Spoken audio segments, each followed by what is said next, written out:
Ministry. По законам жанра я бы хотел задать вопрос нашему американскому коллеге. In accordance with the genre, I want to ask our American colleague. Господин Киплин, я с вниманием прослушал ваш взгляд на будущее киберконфликтов. I was very careful to your presentation and your view on the future of the cyber conflicts. В них было немало рационально. It was rather interesting and quite rational. Для нас сюрприз, что Университет национальной обороны пишет летопись якобы имевших место российских кибератак. And we are quite surprised that your university is recording the chronics of our cyber attacks. Причем с каждым годом география этих атак постоянно расширяется. And we can mark that the geography of these attacks are spreading from year to year. То есть эта тема приобретает историческое измерение. So this topic acquires the historical approach.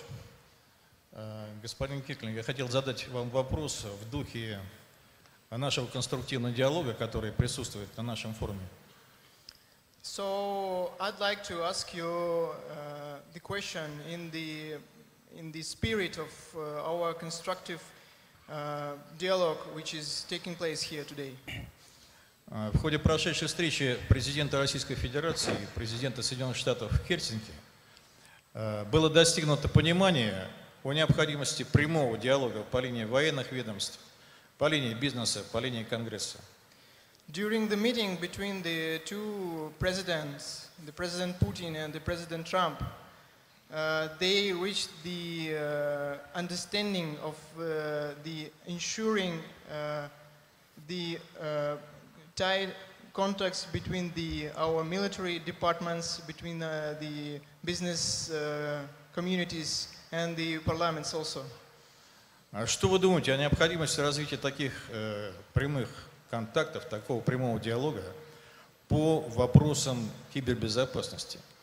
So, what do you think about if we also establish the same contacts regarding the cybersecurity? Вы один из руководителей серьезной структуры, серьезного научного подразделения. So you are the chair of a very serious scientific institute. Готовы ли в контексте договоренности наших президентов пригласить к себе специалистов, экспертов в области кибербезопасности Российской Федерации? So are you ready to invite our experts in the cybersecurity to your venue to discuss these topics? Я просто, основываясь на своем опыте и опыте своих коллег, в том числе в Сирии, уверен, что только прямой диалог позволит снять недопонимание и взаимные подозрительности. So after the experience we have in Syria, we understand that only the direct contact we could reach a kind of understanding. И результатом такой работы могло бы стать подписание межгосударственного договора в области кибербезопасности, о которой так часто упоминает российская сторона. So the best result of these activities could be the signing of the bilateral agreement between two countries in the sphere of cybersecurity. Thank you so much.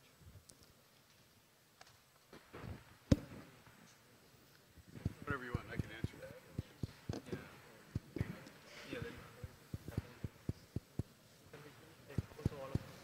Whatever you want to do. So I'm using the prerogative of the chair to see if we can get a couple more questions. Because it's more rational to save some time, and then we give the panelists the opportunity to respond to the queries and make observations. So we have one question to the panelists. So any other questions?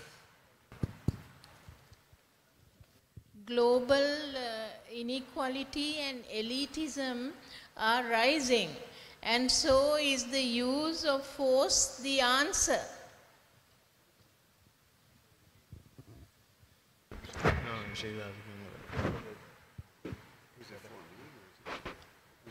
Was it for anybody in specific, or is it for the because the question is a little beyond the team. It suits the morning session, but unfortunately there was a breakdown in communication. The mics didn't work. So we'll take some more questions, and if we have time, because we have to stick to the theme. I'm sorry, madam. So we'll see, but we'll keep that as a question. Any other questions? There's a question there. Hello. My question is, let me introduce myself. I'm Sanji Balasurya. I'm the cybersecurity consultant to Sri Lanka Air Force. Just going back to the AI subject, what we were discussing, how AI tools can be used for offensive and defensive purpose in the cyber domain. The other question goes to the social media topic. From EU, there's GDPR, the General Data Protection Regulation has been come to activate. So when we are using a social media, how our data privacy is being protected. A lot of conversations, sensitive conversations, even we use WhatsApp and these kind of things, how the data privacy, how do you all take care of, state sponsors, non-state actors. There are a lot of surveillance programs happening all over the world. So everything is sometimes open. So the communication and the sensitive information far as concerned military, going around. So how far, when you use social media, what is the impact you have far as concerned in this context? So thank you. We have one more question coming from Colonel Malik. So I'll hold that. We have got 3 questions for the 3 panelists. We'll answer those and then we go back to the next questions. All right, so to answer the question from the Russian delegation, first I'm going to emphasize again that my comments, my presentation represent my own views as a scholar. I am not here representing the United States government, the National Defense University, the Department of Defense, or my college, the College of International Security Affairs. Having said that, I would say, certainly in my opinion, that, yeah, absolutely, anytime that actors on the world stage, those that are in competition or those that are not, they can come together and discuss issues and come to agreements. I think that's absolutely a great idea. We were talking, the 3 of us as panelists before we came up, after the lunch break, that perhaps in cyberspace domain and the proliferation of offensive activities that we've seen over the course of the last decade, and that will only continue to grow as more and more states gain the capability, that perhaps there needs to be some sort of UN convention or other type of agreement among various states on the world stage to discuss what is appropriate and inappropriate in terms of the use of offensive cyber operations. To your question about, am I willing to invite Russian cyber experts to the university, again, that's not a decision that I could make, but I would certainly pass that information along to the university president and his staff to explore the opportunity of meeting with Russian cyber scholars at the university and having a dialogue at the university level with a group of scholars. I'll certainly pass that along. Thank you. Dr. Lele? I think there is a very interesting argument which you have raised, that how AI could be used as far as cyber security is concerned. But if you really look at the present status of a technology, there is a concern for AI, particularly the autonomous weapon systems and other AI-based weapons, that cyber could be used to destroy them. That means today I can change the glide path of a drone which has been pre-programmed to travel in a particular navigational pattern. So right now the debate is not looking at how AI could be used by cyber, but the debate is more on how cyber could be used to destroy the AI. That is one way to look at it. Other way to look at it is that as far as cyber is concerned, there is a debate which is saying that if you get into the realm of a biocomputing where DNA is going to replace your zeros and ones, Or if you can get into the realm of a quantum computing, China has done good amount of research over here. NASA is also doing a good amount of research. Then you will find the solutions which we have been boggling because of the zeros and ones right now. So that is another aspect of it. In the present form, how AI could be effective as far as offensive and cyber defensive mechanisms is that the offshoots of AI, IoT, blockchain, and other technologies, if they can be used constructively to ensure that a cyber attack, if it is imminent, can we get certain amount of indication about it based on big data and various other technologies. So right now, essentially AI tools could be used from a perspective of intelligence gathering of a possible imminent cyber attack, if that is possible.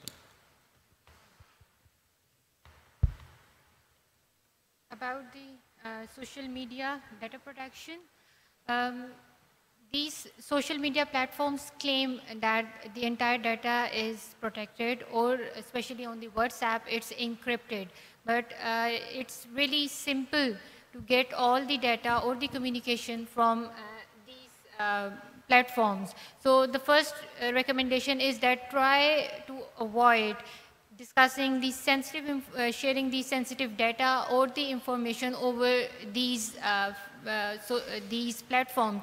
So the basic theme of these platforms are like you will get the information similar to the information you are willing to share. If you are sharing the more information, you will get the more information. So if you are going to share the less information, that's simple, you are not getting any information.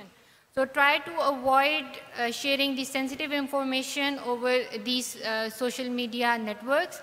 Like if you can't avoid the use of, because today the world is so interconnected and you need those platforms. So the best possible option or the recommendation is to develop a proper strategy or the legal mechanism, just like the Europe did. They recently passed the legislation about the data protection, and where they instructed all these platforms to, instead of having the long terms and conditions of the privacy, you just ask these sharing of the data question, just simple yes or no. So at the national level or the military or the political governments can do that, they must have the specific rules and regulations and the proper laws in place to restrict these platforms. Thank you. Thank you. I think we have a question pending from Colonel Mike from Senegal.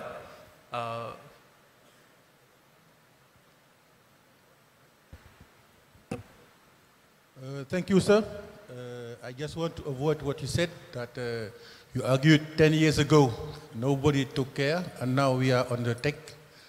I want at least to congratulate sir for the good insight about the future operations, but just now from him, some insight about any recommendation or defensive one that we may use. Thank you. Is there a question to, was it a comment? It's a question to me, I think. Is it?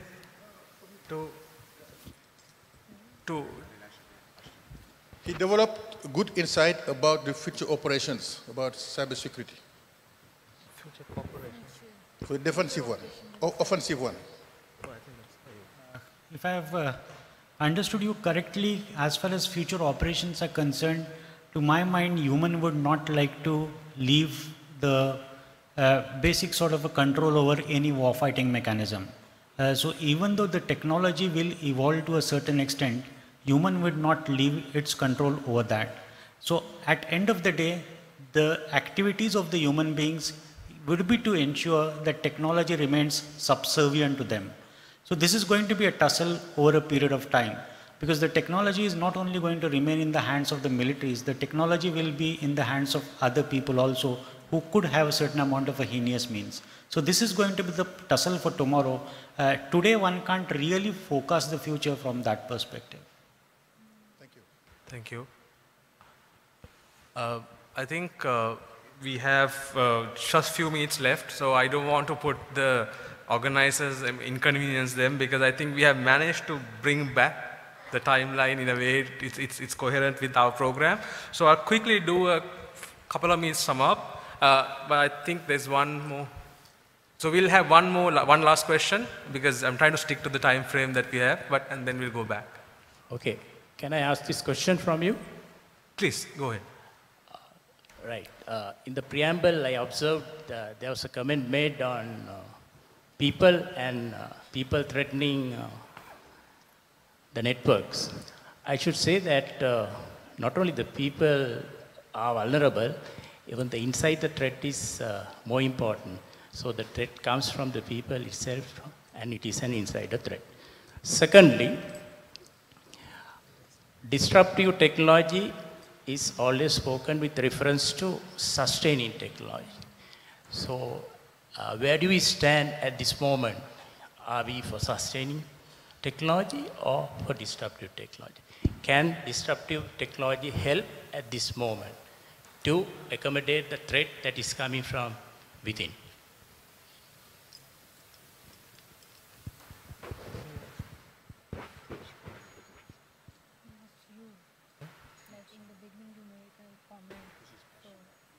Yeah, technology detect insider threats. So we are trying to grapple with your question again.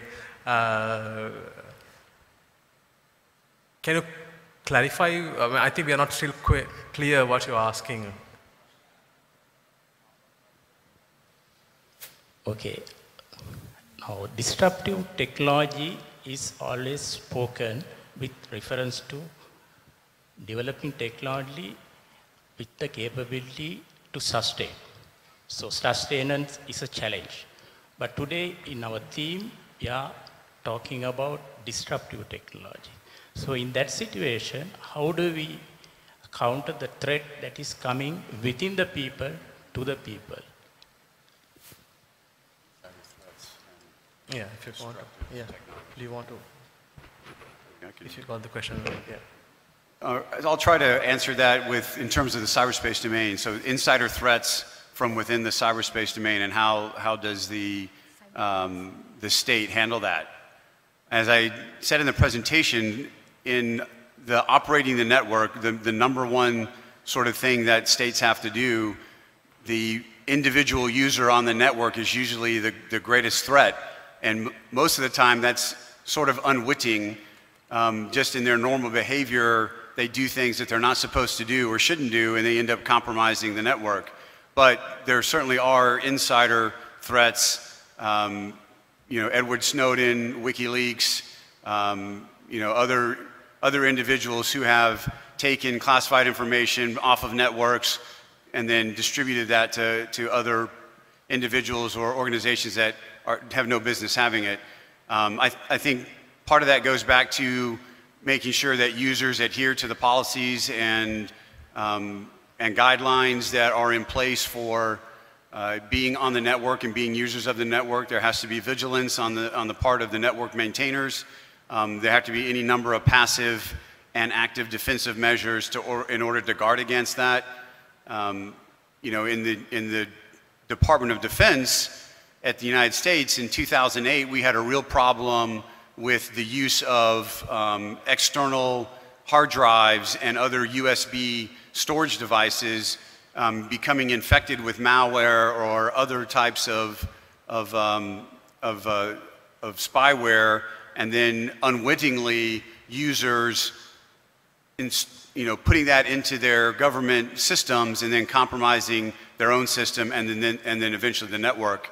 And within the Department of Defense, we have banned the use of external hard drive or USB devices on any imaged network device to prevent that. So that was one way that we sort of said, we're going to guard against both individuals that are unwittingly doing things to compromise the network and then those individuals that are perhaps trying to do things for nefarious activities of being able to access information on the network. And so you can now no longer use those kinds of devices. When you try to plug it in, it just doesn't work. So that's one way to go about trying to do it. But it's a constant threat that has to be addressed on a daily basis through active and passive measures to make sure that you are operating and protecting your network.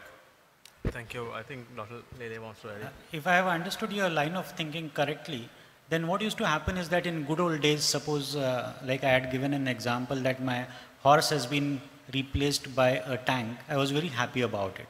When my normal black phone was replaced by a mobile phone, I am very happy about it. When my camera was replaced again by a mobile phone, I am happy about it. So this type of a disruption was acceptable to human beings. But today when we are talking of a disruptive technologies and when you're speaking of an insider threat, you got a technologies like 3D printing, where I can use a technology to print a gun on my own and I can go on a clean spree. So disruption which was there, which was good for a human being for all these years, no longer only exists in that realm, and it is shifting to a other realm also, where the disruptive technologies are also becoming dangerous technologies. And I think this is where we need to be careful. Right. Thank you. So I think we have to wrap up the session. I'm not going to individually wrap up the speakers. I mean, I think it was very clear there were 3 great presentations. The only thing I want to say is how all these 3 presentations add up into the conversation. So we had one on cyber conflict and power, one on social media authenticity, and the last one was on automation, AI and autonomous weapon systems. So if you look at what's happening in the last 4 to 5, 10 years, as the second speaker pointed out, there is a increase since Web 2.0 that we are creating more data. Basically, what's happening is there is so much of data being created through social media interactions that is no one entity can control, analyze, understand that data, the raw data. So I think what the first speaker was trying to bring out about the idea that from 2011 onwards, the US elevated cyberspace as a domain of warfighting. What has followed is strategy after strategy, trying to understand and put that data into context of informationizing and putting that into the context of war planning and strategizing. And that's where it links up with artificial intelligence. So we were saying artificial intelligence was there since the 50s, but why is it so important now? Finally, artificial intelligence has got its fuel source. Artificial intelligence relies on data. The more data it has, the artificial intelligence learns faster.